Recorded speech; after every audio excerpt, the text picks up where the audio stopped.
Friends, welcome to Kavya Nayana cooking channel. ನಾನು ಸುಷ್ಮಾ. ಬನ್ನಿ ಇವತ್ತು ಬೆಳಗ್ಗೆ ಬ್ರೇಕ್ಫಾಸ್ಟ್ ರೆಸಿಪಿ 5 ನಿಮಿಷದಲ್ಲಿ ಪಾಲಕ್ ದೋಸೆ ಯಾವ ತರ ಮಾಡೋದು ಅಂತ ತೋರಿಸ್ಕೊಡ್ತಾ ಇದ್ದೀನಿ. ತುಂಬಾ ಸರಳವಾಗಿ ಮಾಡ್ಕೋಬಹುದು. ಯಾವ ತರ ಮಾಡೋದು ಅಂತ ನೋಡೋಣ ಬನ್ನಿ. ಒಂದು ಮಿಕ್ಸಿ ಜಾರ್ನ ಇಟ್ಕೊಂಡಿದ್ದೀನಿ. 1 ಕಟ್ಟು ಪಾಲಕ್ ಸೊಪ್ಪನ್ನ ನಾನು ನೀಟಾಗಿ ತೊಳೆದು ತಗೊಂಡಿದ್ದೀನಿ. ನೀವು ಇದಕ್ಕಿಂತ ಜಾಸ್ತಿ ಕೂಡ ತಗೋಬಹುದು. ಮಿಕ್ಸಿ ಜಾರ್ಗೆ ಹಾಕೊಂಡಿದ್ದೀನಿ. ಈಗ 1 ಕಪ್ ಆಗುವಷ್ಟು ಚಿರೋಟಿ ರವೆನ ಹಾಕೋತಾ ಇದ್ದೀನಿ. ಉಪ್ಪಿಟ್ಟಿಗೆ ಬಳಸ್ತೀವಲ್ವಾ, ಆ ರವೆನ ತಗೊಂಡಿದ್ದೀನಿ. ಇನ್ಸ್ಟಂಟ್ ದೋಸೆ ಅಲ್ವಾ ನಾನು ತೋರಿಸ್ಕೊಡ್ತಾ ಇರೋದು, ಅದಕ್ಕೋಸ್ಕರ ನಾನಿಲ್ಲಿ ಅರ್ಧ ಕಪ್ ಆಗುವಷ್ಟು ಮೊಸರನ್ನ ಸೇರಿಸ್ತಾ ಇದ್ದೀನಿ. 4 ಹಸಿಮೆಣಸಿನ್ಕಾಯಿನ ಹಾಕೋತಾ ಇದ್ದೀನಿ. ಹಾಗೆ ಇಲ್ಲಿ ಸ್ವಲ್ಪ ಕೊತ್ತಂಬರಿ ಸೊಪ್ಪು, ಹಾಗೆ ಒಂದು ಚಿಕ್ಕ ಶುಂಠಿನ ಹಾಕೋತಾ ಇದ್ದೀನಿ. ಒಂದು ಅರ್ಧ ಕಪ್ ಆಗುವಷ್ಟು ನೀರನ್ನ ಸೇರಿಸ್ಕೊಂಡು ನಾನಿಲ್ಲಿ ನೈಸ್ ಆಗಿ ರುಬ್ಕೊಂಡು ಬರ್ತೀನಿ ದೋಸೆ ಹದಕ್ಕೆ. ನೋಡಿ, ನೈಸ್ ಆಗಿ ರುಬ್ಕೊಂಡು ಬಂದಿದ್ದೀನಿ. ನೋಡ್ತಾ ಇದ್ದೀರಾ ಎಷ್ಟು ಚೆನ್ನಾಗಿ ಕಲರ್ ಕಾಣಿಸ್ತಾ ಇದೆ ಅಲ್ವಾ. ರುಚಿಗೆ ಉಪ್ಪನ್ನ ಸೇರಿಸ್ಕೊತಾ ಇದ್ದೀನಿ. ಹಾಗೆ ಇಲ್ಲಿ ಇನ್ಸ್ಟಂಟ್ ಆಗಿ ಮಾಡ್ತಾ ಇರೋದ್ರಿಂದ 1/4 ಚಮಚದಷ್ಟು ಅಡಿಗೆ ಸೋಡಾನ ಹಾಕೋತಾ ಇದ್ದೀನಿ. ನೋಡಿ, ಇವಾಗ ಚೆನ್ನಾಗಿ ಮಿಕ್ಸ್ ಮಾಡ್ಕೊಳ್ಳೋಣ. ಹೊಸಬ್ರು ಯಾರಾದ್ರೂ ವಿಡಿಯೋ ನೋಡ್ತಾ ಇದ್ರೆ ಪ್ಲೀಸ್ ಸಬ್ಸ್ಕ್ರೈಬ್ ಮಾಡ್ಕೊಂಡು ನೋಡಿ. ವಿಡಿಯೋನ ಎಲ್ಲೂ ಕೂಡ ಸ್ಕಿಪ್ ಮಾಡಬೇಡಿ, ಪೂರ್ತಿಯಾಗಿ ವಿಡಿಯೋ ನೋಡಿ ಸಪೋರ್ಟ್ ಮಾಡಿ. ನಮ್ಮ ವಿಡಿಯೋಗಳು ನಿಮ್ಗೆ ಏನಾದ್ರೂ ಯೂಸ್ಫುಲ್ ಆದ್ರೆ ನಿಮ್ಮ ಫ್ಯಾಮಿಲಿ ಫ್ರೆಂಡ್ಸ್ಗೆಲ್ಲ ಶೇರ್ ಮಾಡಿ. ಆದಷ್ಟು ನಾನು ಸಿಂಪಲ್ ಆಗಿ ರೆಸಿಪೀಸ್ ನ ತೋರಿಸ್ಕೊಡ್ತಾ ಇರ್ತೀನಿ.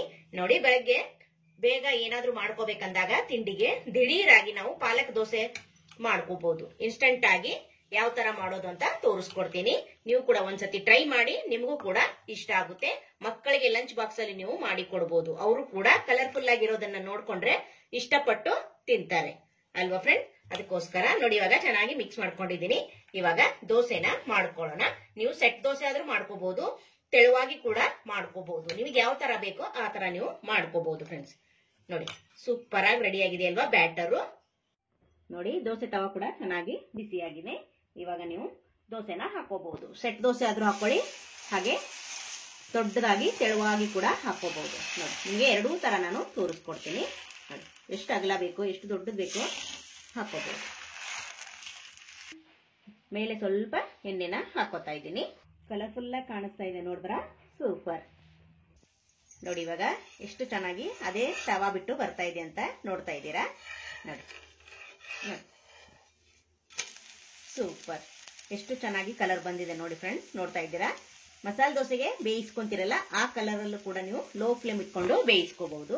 ನೋಡಿ, ಗ್ರೀನಿಶ್ ಆಗಿ ತುಂಬಾ ಒಳ್ಳೆ ಕಲರ್ ಬಂದಿದೆ ಫ್ರೆಂಡ್ಸ್. ನೋಡಿ, ಎರಡೂ ಕಡೆ ಚೆನ್ನಾಗಿ ಬೇಯಿಸ್ಕೊಂಡಿದ್ದೀನಿ. ನೋಡ್ತಾ ಇದ್ದೀರಾ, ಕ್ರಿಸ್ಪಿಯಾಗಿ ಬಂದಿದೆ ಅಲ್ವಾ. ನೋಡಿ, ಒಂದೊಳ್ಳೆ ಕಲರ್ ಬಂದಿದೆ ಫ್ರೆಂಡ್ಸ್. ನೋಡಿ, ಈ ತರ ರೋಸ್ಟ್ ಆಗಿ ಕೂಡ ನೀವು ಮಾಡ್ಕೋಬಹುದು, ಇಲ್ಲ ಸೆಟ್ ದೋಸೆ ಕೂಡ ಮಾಡ್ಕೋಬಹುದು. ನಾನು ಇವಾಗ ಒಂದು ಸೆಟ್ ದೋಸೆ ಹಾಕಿ ತೋರಿಸ್ತೀನಿ. ನೋಡಿ, ಇವಾಗ ಚಿಕ್ಕದಾಗಿ ಹಾಕಿ ತೋರಿಸ್ತೀನಿ. ನೋಡಿ, ಜಾಸ್ತಿ ಅಗಲ ಬೇಡ, ಸ್ವಲ್ಪ ಸೆಟ್ ದೋಸೆ ತರ ನೋಡಿ ಇಷ್ಟು ಅಗಲ ಮಾಡ್ಕೊಂಡ್ರೆ ಸಾಕು. ಎಷ್ಟು ಚೆನ್ನಾಗಿ ಹೋಲ್ ತರ ಬಂದಿದೆ ನೋಡ್ತಾ ಇದ್ದೀರಾ. ನೋಡಿ, ಸುತ್ತಲೂ ಎಷ್ಟು ಚೆನ್ನಾಗಿ ಬಂದಿದೆ ನೋಡಿ ಫ್ರೆಂಡ್ಸ್. ನೋಡ್ತಾ ಇದ್ದೀರಾ, ನಿಮಗೆ ಯಾವ ತರ ಬೇಕೋ ಆ ತರ ನೀವು ಮಾಡ್ಕೋಬಹುದು. ನೋಡಿ, ಮೇಲೆ ಸ್ವಲ್ಪ ಎಣ್ಣೆನ ಹಾಕೊಂತೀನಿ. ನೋಡಿ, ಇವಾಗ ಒಂದ್ ಕಡೆ ಚೆನ್ನಾಗಿ ಬೇಯಿಸ್ಕೊಂಡಿದ್ದೀನಿ. ನೋಡಿ, ಯಾವ ತರ ಹಾಕಿದ್ರು ಕೂಡ ಸ್ವಲ್ಪ ಕೂಡ ತವಾಗೆ ಅಂಟೋದಿಲ್ಲ. ನೋಡಿ, ಸೂಪರ್ ಅಲ್ವಾ. ಮೇಲೆ ಬೇಕಂದ್ರೆ ಮತ್ತೆ ಎಣ್ಣೆನ ಹಾಕೋಬಹುದು. ಚೆನ್ನಾಗಿ ಎರಡೂ ಬದಿ ಬೇಯಿಸ್ಕೊಳ್ಳೋಣ. ನೋಡಿ, ಇವಾಗ ಎರಡೂ ಕಡೆ ಚೆನ್ನಾಗಿ ಬೇಯಿಸ್ಕೊಂಡಿದ್ದೀನಿ. ನೋಡ್ತಾ ಇದ್ದೀರಾ, ಒಂದೊಳ್ಳೆ ಕಲರ್ ಬಂದಿದೆ. ನೋಡಿ, ದೋಸೆ ತುಂಬಾ ಹೋಲ್ ತರ ಯಾವ ತರ ಬಂದಿದೆ ಅಂತ ನೋಡ್ತಾ ಇದ್ದೀರಾ. ನಾವೇನ್ ಇದನ್ನ ನೆನೆಸ್ಕೊಂಡಿಲ್ಲ. ನೋಡಿ, ಜಾಸ್ತಿ ಹೊತ್ತು ಪರ್ಮನೆಂಟ್ ಆಗಕ್ಕೆ ಬಿಟ್ಟಿಲ್ಲ. ಎಷ್ಟು ಚೆನ್ನಾಗಿ ಬಂತಲ್ವಾ. ನೀವು ಯಾವ ತರ ಆದ್ರೂ ಮಾಡ್ಕೋಬಹುದು. ಸೂಪರ್. ಇದೇ ತರ ಎಲ್ಲಾ ದೋಸೆನೂ ಮಾಡ್ತೀನಿ. ನೋಡಿ ಫ್ರೆಂಡ್ಸ್, ಬೆಳಗ್ಗಿನ ಬ್ರೇಕ್ಫಾಸ್ಟ್ ರೆಸಿಪಿ ಪಾಲಕ್ ದೋಸೆ ಯಾವ ತರ ಮಾಡೋದಂತ ನೋಡ್ಕೊಂಡ್ರಲ್ಲ. ಒಂದೊಂದು ದೋಸೆ ಕೂಡ ಅಷ್ಟೇ ತುಂಬಾ ಸಾಫ್ಟ್ ಆಗಿ ಬಂದಿದೆ ಫ್ರೆಂಡ್ಸ್. ನೋಡಿ, ಸೂಪರ್ ಅಲ್ವಾ. ಮೆತ್ತಗೆ ಮಕ್ಕಳಿಗೆ ಲಂಚ್ ಬಾಕ್ಸ್ ಬೆಳಗ್ಗೆ ಹಾಕೊಟ್ರೆ ಸಂಜೆವರೆಗೂ ಮೆತ್ತಗೆನೆ ಇರುತ್ತೆ ಫ್ರೆಂಡ್ಸ್. ನೀವು ಇದ್ರ ಜೊತೆಗೆ ಸಾಂಬಾರಲ್ಲಿ ತಿನ್ಬಹುದು, ಹಾಗೆ ಚಟ್ನಿ ಸೂಪರ್ ಆಗಿರುತ್ತೆ. ನೋಡ್ಕೊಂಡ್ರಲ್ಲ ಯಾವ ತರ ಇನ್ಸ್ಟಂಟ್ ಆಗಿ ಪಾಲಕ್ ದೋಸೆನ ಮಾಡಿದ್ನೆ ಅಂತ. ಈ ವಿಡಿಯೋ ನಿಮ್ಗೆ ಇಷ್ಟವಾಗಿದ್ರೆ ಪ್ಲೀಸ್ ಲೈಕ್ ಮಾಡಿ, ಶೇರ್ ಮಾಡಿ, ಕಮೆಂಟ್ ಮಾಡಿ, ಸಬ್ಸ್ಕ್ರೈಬ್ ಮಾಡ್ಕೊಳ್ಳಿ. ನಮ್ಮ ವಿಡಿಯೋ ನೋಡಿದ್ದಕ್ಕಾಗಿ ನಿಮ್ಮೆಲ್ಲರಿಗೂ ಧನ್ಯವಾದಗಳು. Thank you for watching. ನಮಸ್ಕಾರ ಫ್ರೆಂಡ್.